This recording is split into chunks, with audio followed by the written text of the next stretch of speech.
No one's saying anything for sure. No one's saying anything on the record, but it feels like we've reached critical mass here, and that there could be an announcement this weekend.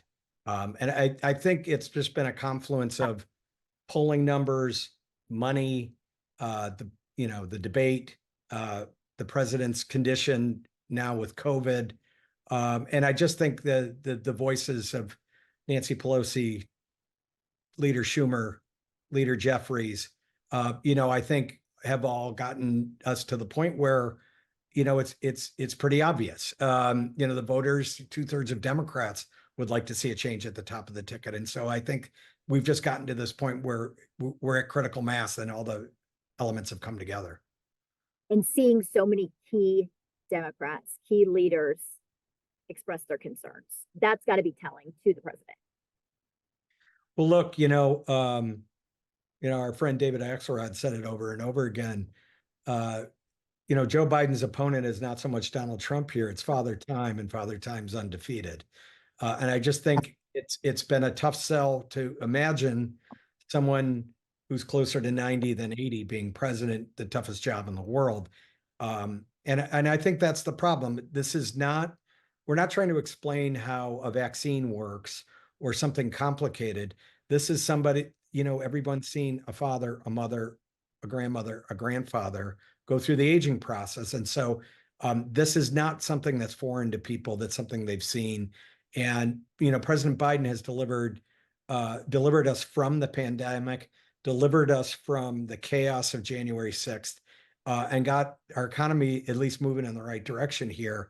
But we can't even get to the point where we're talking about that and defining all the things that Donald Trump is going to do to us going forward. He said he'd be a dictator on day one, but mostly because he wants to crash the economy with massive tax breaks to the corporations paid for with massive tariffs that's going to drive inflation even worse. So we can't even get to those problems with Donald Trump and what the next 4 years like, because we're still wondering if our guy can make it through the next 4 years.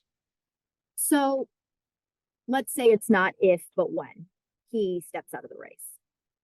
What happens next for the Democratic Party? I mean, we've got a convention in 3.5 weeks.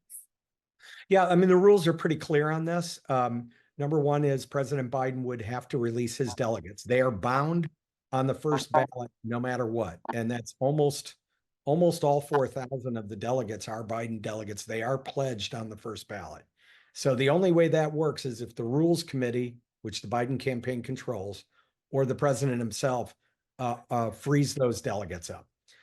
The next step in the process then is anybody who would want to put their name in nomination would need 300 signatures from people who are delegates who are among those 4,000.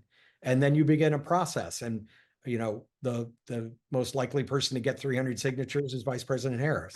Her name would be in nomination. Are there others that put their name in nomination? Could be. That the betting money be Vice President would win the nomination.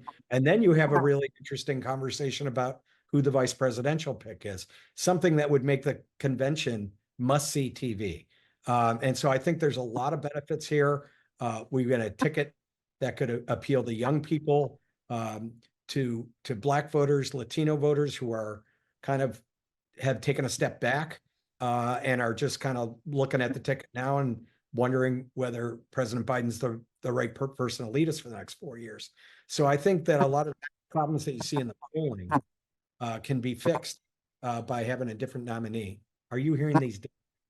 No, I'm not at all. Okay. Yeah, you're good. Financially, and I'm asking you this, I don't know if you're the right person to even answer this question, but I just want to throw it out to you. Campaign money generated so far, is that attached to Harris Biden campaign? Like, does that essentially have to go to Kamala being the nominee, or can that money, is that Democratic money? Does that make sense? Yes. Despite what some of the right-wing think tanks have said, the money's really not much of an issue. There's two ways it can go.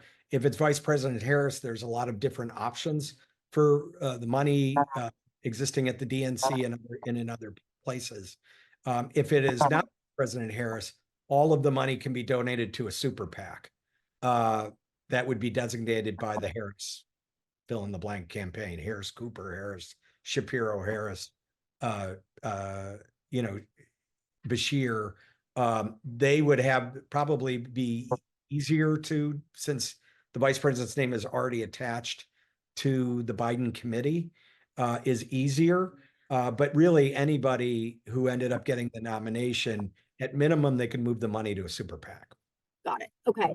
To you, as someone you've been working in politics, you've been working in strategy for the Democratic Party, does Vice President Harris seem like the obvious to slide into that nominee? Or do you think since we are in kind of uncharted territory in present day, it's just back to the drawing board and they'll let people decide who they want to be the nominee?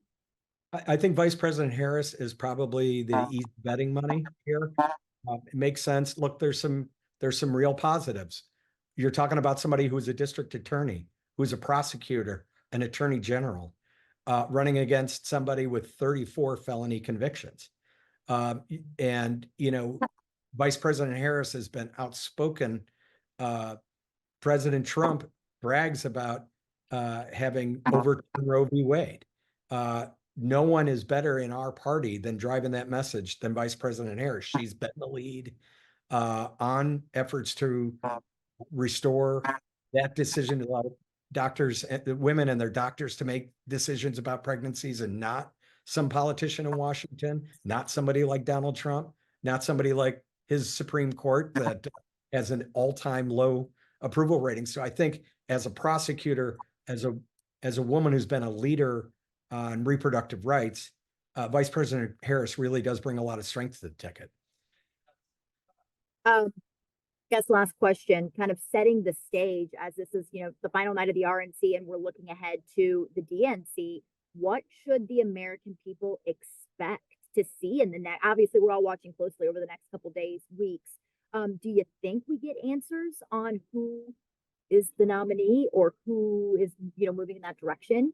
Should Biden step down in the next couple days, in the next week? Well, I mean, there's a process, and step one is the president has to make a decision here. Only he can make this decision. Only he can release his delegates. That's step one. Step two then is, putting your name in nomination. There will be a process. This is not going to be a Donald Trump dictatorial pick.